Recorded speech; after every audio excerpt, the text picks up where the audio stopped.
Hello my little rays of sunshine, how are you all doing out there today? I'm Michelle the Introvert, and today I have a project that I have to get done today. And I have my water here to help me get through it. Now as you can see behind me, I've got a whole bunch of packages of frozen meat on my countertop, a few on my stove as well, but that is actually the project that I'm dealing with today. I want to take everything out of all of my freezers, out of the deep freeze and out of the small freezer that's above my fridge, like the top part of my fridge, and I'm going to be putting it out here, all here, just to see what I have. I am reviewing the situation. So if you're all interested, you're all welcome to join me today. It would be fun to have you around, like it usually is. So come on along, my friends. Please come and keep me company. Here I am at my deep freezer. Just gotta hop to it and get this done. And then we're on our way. Getting things all organized. I have some shrimp here that needs to come out. And there's also some tomatoes in there. See how everything's kind of mixed up a little bit?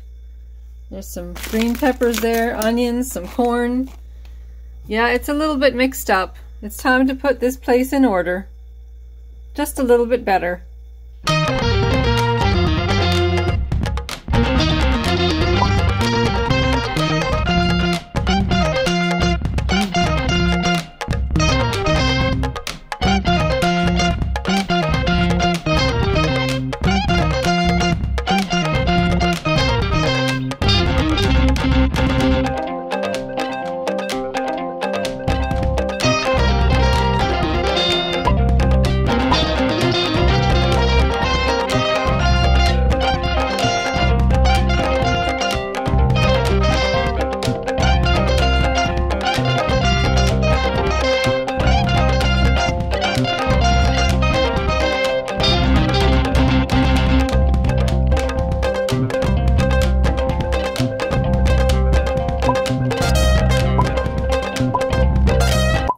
The deep freeze is empty and I have it here surrounding me.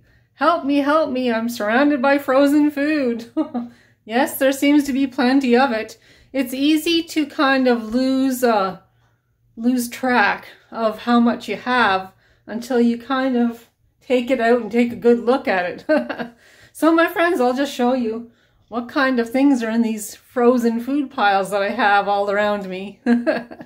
Over in this section here, by the microwave that you can barely see, I've got apples, blueberries. What's in there? Plums. It looks like plums in there. Raspberries, onions, carrots. What's that over there? Chicken. Pieces of chicken that I cooked up. Let's see. More blueberries by the looks of it. I'm going to definitely have to use those up. And down here I have a bag of fries. What's this here? Blueberries. Some peaches back there. And rhubarb. Oh my! Speaking of rhubarb. Last week I went into a couple stores and they were selling rhubarb. Oh my! It's that season again. Rhubarb is ready. And usually what I do is buy a lot of it and then freeze it. And I guess I just wasn't aware that I wasn't using it quick enough. So I think I've got some baking videos coming up. I think I have some baking videos to do to get this used up.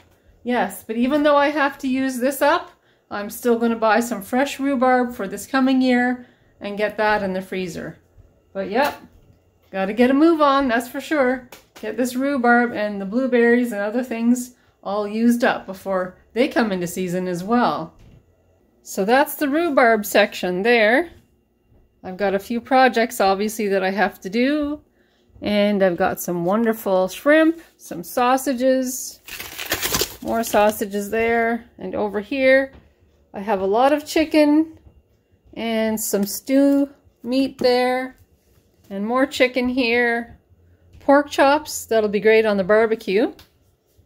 Some bacon here, a couple packages of Swift bacon. They were on sale when I bought them. And these here, I have a whole bunch of packages of hamburger there. I usually buy one big package of hamburger and then divide it up and put it in smaller freezer bags so they're in portion sizes. There's some ham there. Maybe I'll cook that up for supper tonight in a slow cooker. That would be an easy job to do, I think. So maybe I'll get a move on that. Oh, there's a nice big roast back there. And of course, my handy dandy yellow note paper there, and with the pen all ready to roll. Part of me taking stock of what I have in the freezer is writing things down and making it a priority to get certain things done. For example, the blueberries and the rhubarb. That'll be at the top of my list of projects where those have to be used up for sure. So my handy dandy yellow piece of paper and pen, I've got it on standby. So now what I'm going to do is categorize everything a little bit better and write things down on my paper, just take stock, of course, and then start putting things back into the freezer in an orderly fashion, a better orderly fashion. And as far as the vegetables, like the carrots I have over here, the onions, I think I'm going to put the vegetables that I have, the place I'm going to put those is in my small freezer above my fridge, like part of my fridge there.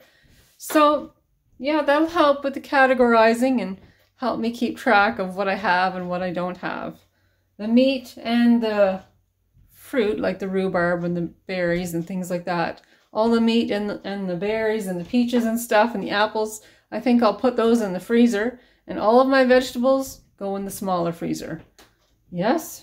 So I shall carry on, my friends. I shall carry on. I have put everything in the freezer that I want in there. You can see the rhubarb is on the very top. The blueberries are just underneath the bags of rhubarb there. So those will definitely be my priority to get working on those, get that taken care of, get some baking done. And all of the meat is in the freezer as it should be. And this deep freeze has been wonderful. It holds a lot of food, so it definitely comes in handy. And as the garden starts to come forth, this deep freeze will come in handy because I'm going to be working on emptying it out as time goes by.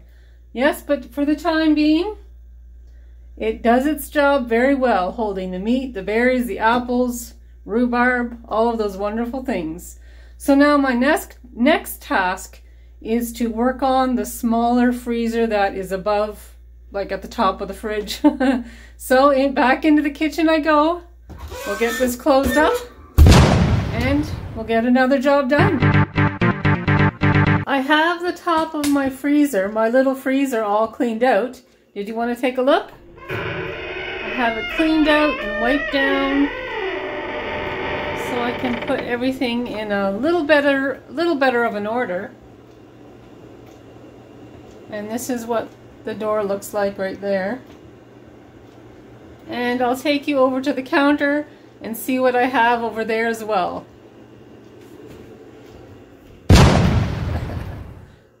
Well, needless to say, I have quite a bit. And it's a little bit of everything. Yeah, this here probably should be in the deep freeze. And these are sausages. These need to go in the deep freezer as well. And there's a lot of vegetables, a couple bags of fries, loaf of bread back there I forgot I had. And this was all tidy at one time, but you know how it is, you get busy and you put things in the freezer and then go to your other tasks. This here is broth. I was going to make some homemade soup with that. I still might do that, it's still good. And my big bag of mixed vegetables there. Yes, there's quite a few things here that need to be sorted out. So that's my next task at hand, is get this all tidied up, organized a little bit better. Any meat that I have, meat products I have, we'll head over to the deep freeze and we'll get this all situated. Yep. Time to get another move on, get this all done.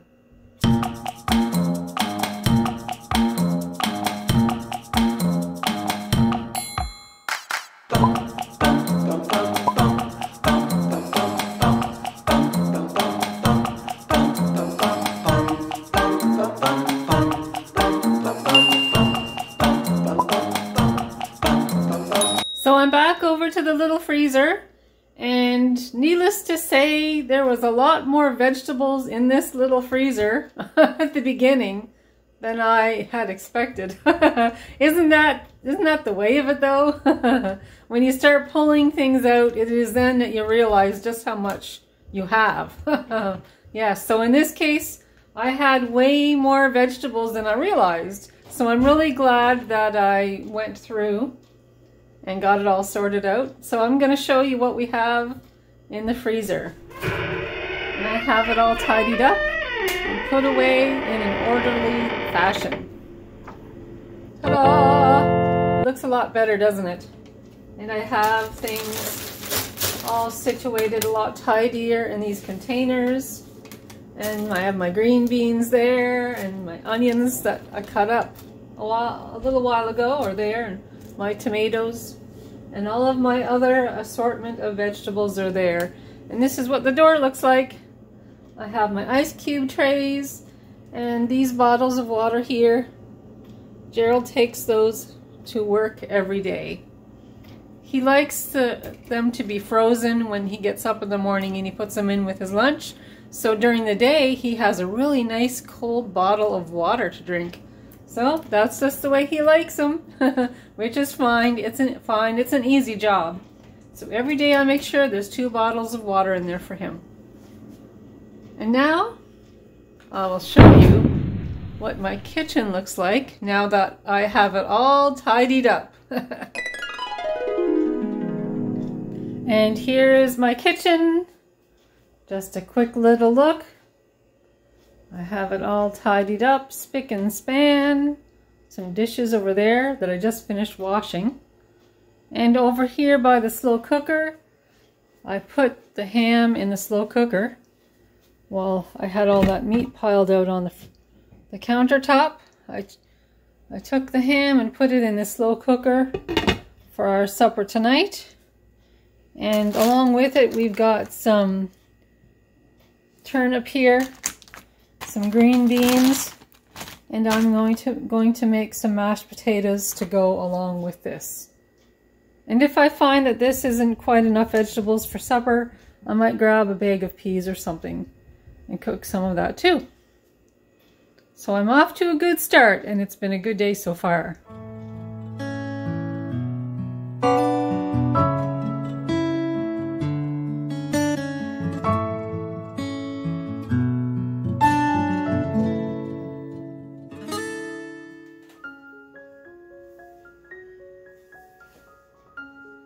Nancy, move. Move, Nancy. Today I would like to talk to you about a question that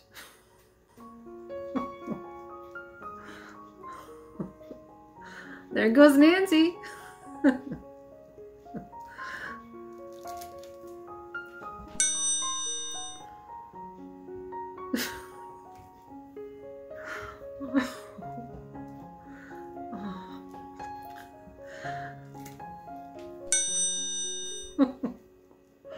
Oh my, I'm trying not to laugh. Okay. You know what it's like to have a cat that's distracting? Okay. She just ran up the stairs, so.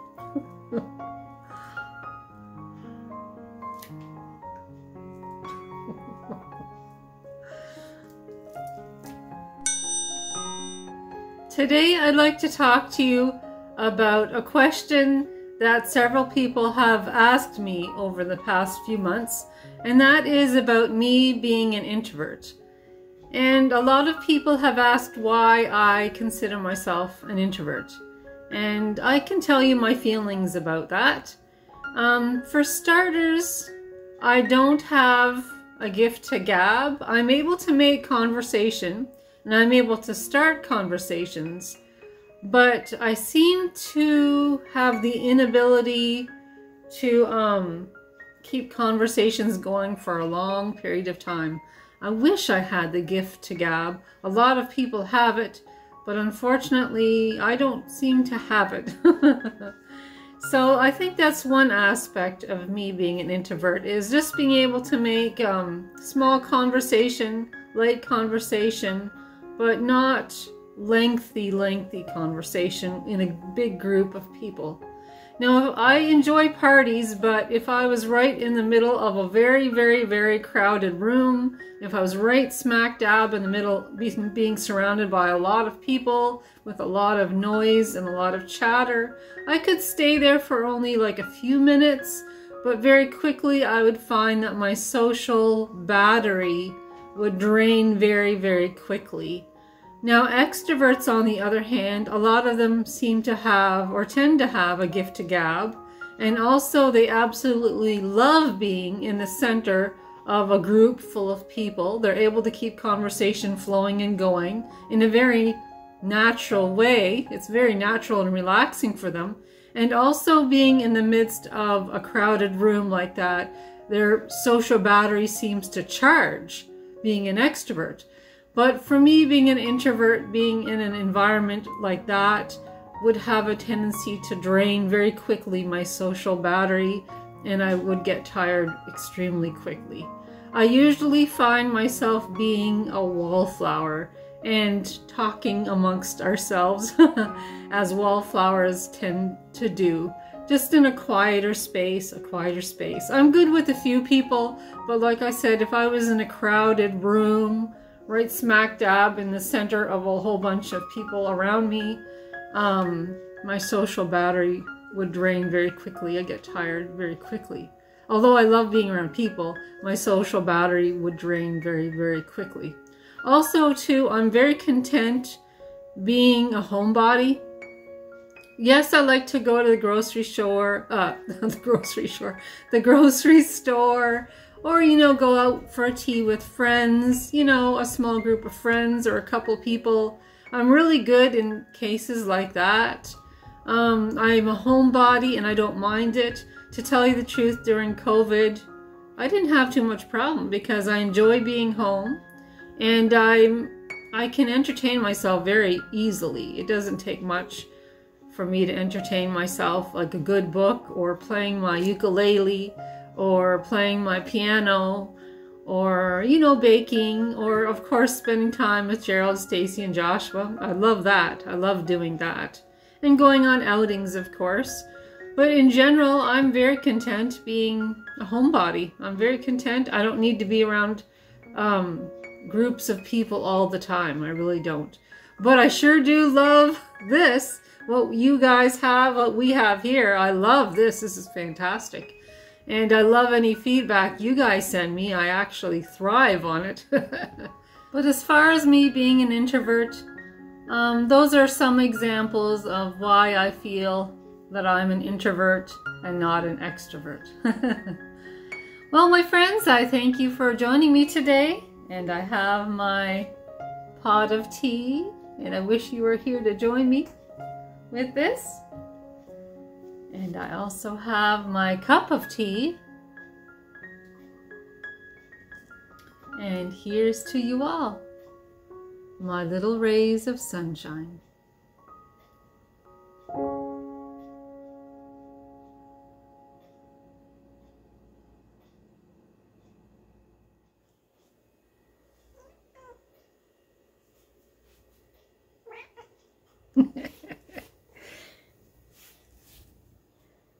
Hi, Nancy. Well, my friends, I want to thank you so much for joining me today. It was such a pleasure having your company. And as I was hustling and bustling, getting the 2 freezers all situated and just assessing what I have from what I don't have and what I have too much of. Yes, I'm going to definitely have to get a move on when it comes to the rhubarb and the blueberries. I have more videos coming up concerning that. Some baking videos, and yes, there's always something to do, isn't there? There's always an adventure just around the corner. I want to thank you again, my friends, and if you like this vlog, please give me the YouTube thumbs up, and oh, Nancy. Sorry about that. Nancy distracted me. She was over there. She had her claws out and she was scratching at stuff. Anyway. Oh my goodness, sorry you guys. Oh, let's try this again, shall we?